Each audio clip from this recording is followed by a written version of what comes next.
The Metropolitan Art Museum in New York City is the largest art museum in the Americas.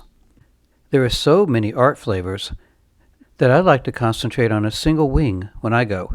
This trip was the European Renaissance religious paintings. The gold leaf prominent in many of these paintings provides a sense of royalty and wealth, as well as highlighting the virtuosity and fervor of the Christian religion. Each tells an allegory, not just of the religious event, but of the circumstances. This altarpiece from a royal monastery depicts all the saints known at the time. In the top center panel, all these saints are adoring the Trinity. Just below, St. Michael and his legions of angels cast a horde of demons into the jaws of a fiery hell. This panel, of 15 small scenarios and one large one, was the second of two panels, although the companion panel has been lost. This one picks up the story with Jesus crowning his mother in heaven and expands to show scenes such as his birth and on through his crucifixion. This is the only Gothic altarpiece with all of its components in the entire Met collection. Painted for Alderocio Brunelleschi's chapel, he and his uncle appear in the predella at the bottom of the mural. These are opposite sides of a panel showing the Virgin Mary on one side and part of Christ's crucifixion on the other.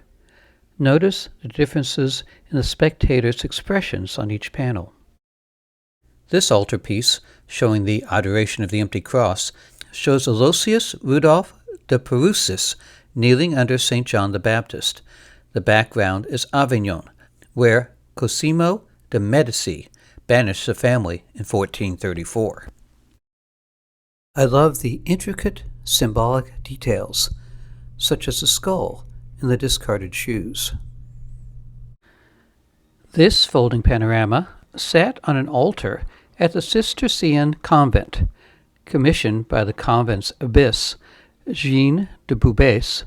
The artist painted her into the picture, wearing the black Benedictine habit, disguised as St. Bernard's sister.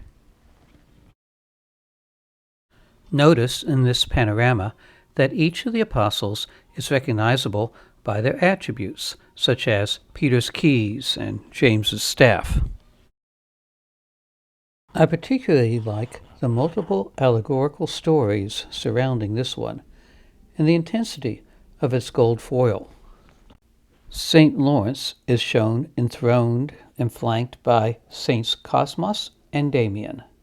The merchant who commissioned the work is shown kneeling with his family in front of the saints. These devotional scenes preceded the commissioning of actual portraits. Greek mythology stories made great subjects for paintings. Here, Jason is given the assignment to seek out the golden fleece.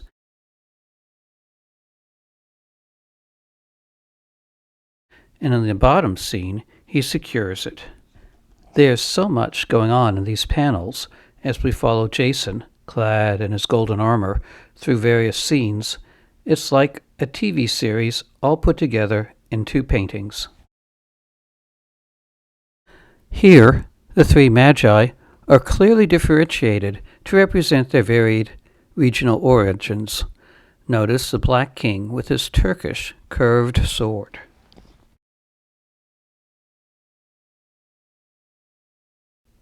I'm really drawn to this one. The intricate detail and blended color scheme rivet the viewer's attention, with the red coloration in contrast to the blue landscape.